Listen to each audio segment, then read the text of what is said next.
Capítulo 5. Jean Baudrillard. Jean Baudrillard murió en 2007, y aún seguimos asimilando y procesando muchas de sus ideas. El más grande teórico de la posmodernidad era, estrictamente hablando, sociólogo, y pasó 20 años en el departamento de sociología de la Universidad Nanterre de París.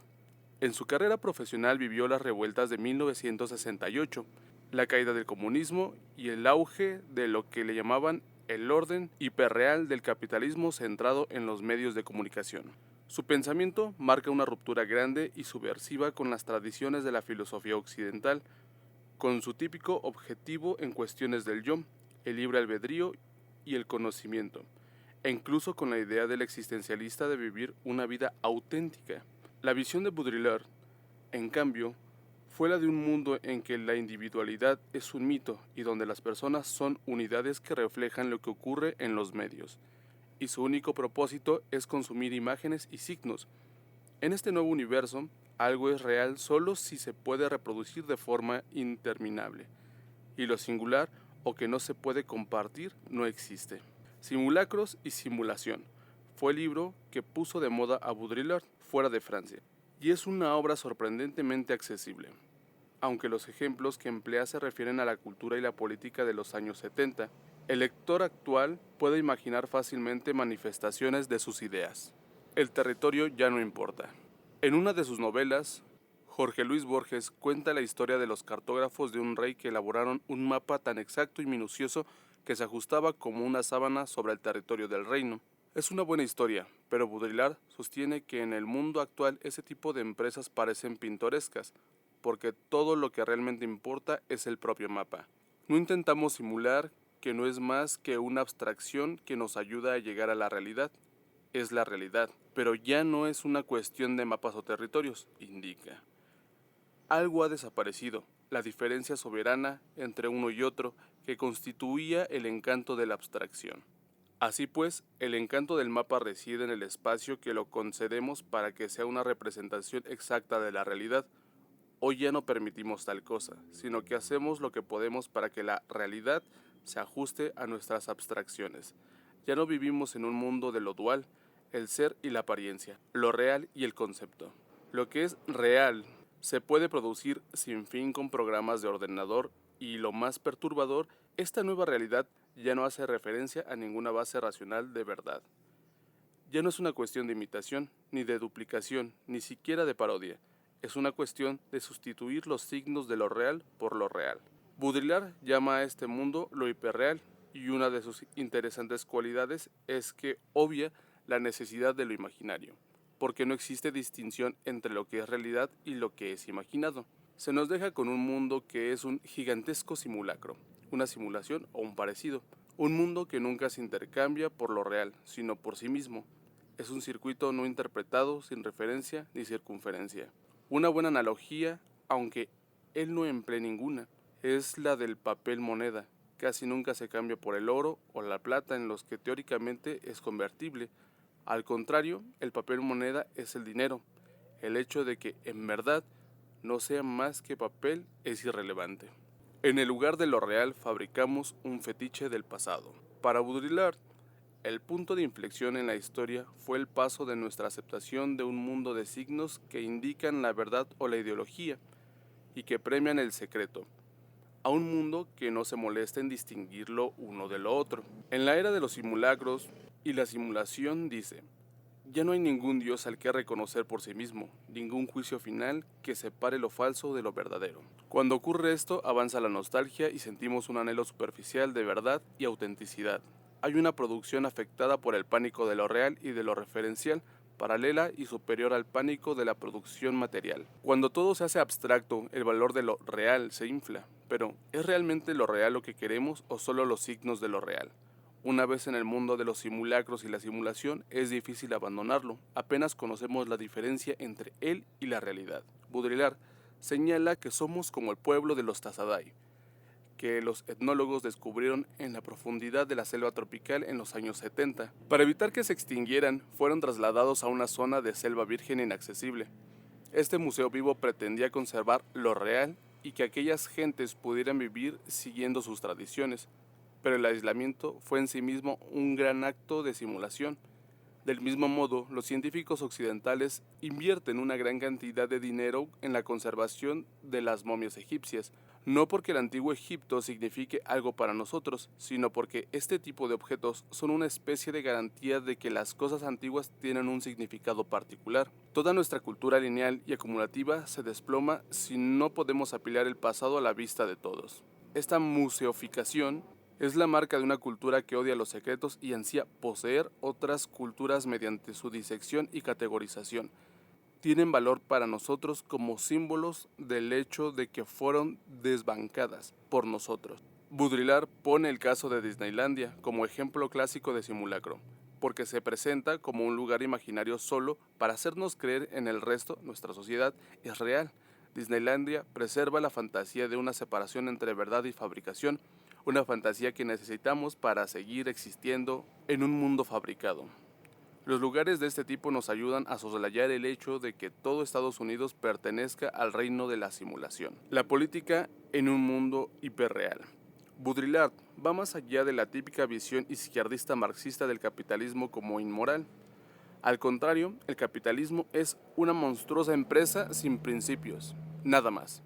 El capitalismo y los medios de comunicación capitalistas se centran en la economía, los indicadores económicos y la demanda, como si fueran el núcleo de la sociedad, y con ello se destruye toda distinción ideal entre verdadero y falso, bueno y malo, para establecer una ley de equivalencia e intercambio radical. En el capitalismo somos meros consumidores, pero para mantener la ilusión de que somos ciudadanos de libre albedrío que vivimos en una democracia dinámica, este sistema fabrica crisis que pretenden impedir que veamos que su modo de vida no es más que un constructo. El poder político tal como hoy lo vemos, las elecciones, la obsesión por las actividades del presidente, etc., es una charada, y la creciente intensidad de cobertura mediática es signo de que el poder ejecutivo tradicional ya no existe. Al contrario, el poder es todo el sistema, un hecho de que los medios enloquecidos por la política intentan ocultar. Y como la gente odia cada vez más la política, la charada no hace sino volverse más intensa, para provocar el sentimiento de que es real. Baudrillard muestra los asesinatos de los Kennedy como las últimas muertes políticas auténticas de Occidente, porque se veía que JFK y Bobby realmente ejercían el poder. También eran reales. Todo esto tenía que irse. Aún así, Baudrillard asegura que, en una época de simulación, los magnicidios reales ya no son necesarios, se pueden simular, como ocurrió con la decapitación política de Nixon, en el caso de Watergate, que se convirtió en modelo de rito moderno de la muerte política. Cuando más importante es la persona, mayor probabilidad tiene su sacrificio. La sociedad hiperreal de los medios de comunicación. En 1971, un equipo de televisión convivió con una familia californiana, los Loud, durante 7 meses y filmó todos sus movimientos. La familia se rompió a la vista de 20 millones de televidentes, lo que planteó la pregunta de qué papel desempeñó en todo ello el show televisivo. Los productores lo vendieron como que era como si las cámaras no estuvieran ahí, algo que Baudrillard define como una utopía de realidad, que evidentemente fue una farsa brillante, pero ejemplificaba el placer que sentimos nosotros, el público, cuando algo real se convierte en hiperreal. El carácter típico de la familia, californianos de clase media alta, una mujer decorativa, 3 garajes, varios hijos, aseguraba que se iba a destruir, pues lo que necesita una cultura hiperreal son sacrificios frecuentes. Sin embargo, en esta versión moderna, porque el fuego de los cielos ya no cae sobre las ciudades corruptas, es la lente de la cámara la que, como un láser, secciona la realidad vivida para acabar con ella. Baudrillard se pregunta, ¿la telerrealidad remite a la verdad esta familia o la verdad de la televisión? La televisión se convirtió en la última verdad de los Loud porque es una cultura basada en los simulacros y la simulación. La televisión es lo verdadero, la televisión se hace verdadera. En un análisis fascinante del cine de los años 70, Baudrillard habla de la conexión entre los sucesos reales y las películas. Dice que el vertido nuclear en 3 Mile Island, en Estados Unidos, tuvo su equivalente hollywoodense en El síndrome de China. El suceso de la película se hizo más importante que el real y adquirió una verdad mayor que la propia expresión artística. Es el tipo de violencia que en un mundo hiperreal se ejerce contra la verdad. Presagiando el auge de Internet y el fenómeno de los medios de comunicación sociales, Baudrillard señala que hoy las personas se miden por el grado de su intervención en el flujo de mensajes mediáticos. Quien no está suficientemente expuesto a los medios se desocializa o se convierte prácticamente en asocial, indica. Y no se cuestiona que el flujo de estos mensajes es un bien que incrementa el significado, del mismo modo que se considera que el flujo de capital aumenta el bienestar y la felicidad. Una de las ideas claves del libro es: vivimos en un mundo donde cada vez hay más información y menos significado. Pregunta Baudrillard: ¿los medios de comunicación están del lado del poder en la manipulación de las masas o del lado de las masas en la liquidación del significado, en la violencia perpetrada contra el significado y en la fascinación? Aunque antes a las personas les preocupaba lo primero, no hay duda de que lo segundo es más inquietante. La idea convencional sobre la publicidad es la de una relación superficial con las cosas y productos reales a los que se refiere, pero en el pensamiento de Baudrillard, la publicidad es el núcleo de nuestra civilización. Los productos que señala carecen relativamente de valor. Lo que importa es que nos identifiquemos con las historias, los signos y la imaginería que estos productos representan. Esto es lo que deseamos y consumimos. Vamos a comprar no tanto para adquirir cosas como para no salimos de los límites de lo hiperreal. No querer consumir estos signos y símbolos es subversivo. La idea de un individuo racional y con libre albedrío es un completo mito. En el mejor de los casos, se nos considera entes enteramente encerrados en la tecnología y la cultura del consumidor y formando parte de ella. Comentarios finales. La sugestiva tesis de Baudrillard es que el universo que hoy habitamos es completamente distinto del mundo moderno de los choques de ideologías. Sostiene que los atentados terroristas del 11 de septiembre no fueron un caso de choque de civilizaciones, ni del Islam contra Estados Unidos, sino el punto de referencia de un mundo que reaccionaba contra su propia globalización y pasaba a lo hiperreal, una especie de ataque terrible dirigido contra la irrupción de los medios y la tecnología en todos los aspectos de nuestra vida, incorporando sistemas de valores. Los filósofos han dedicado siglos a discutir sobre el paso relativo del sujeto, yo, y el objeto, el mundo. Pero Baudrillard consideraba que el debate había perdido importancia hace mucho tiempo. El objeto había ganado sin entrar en batalla.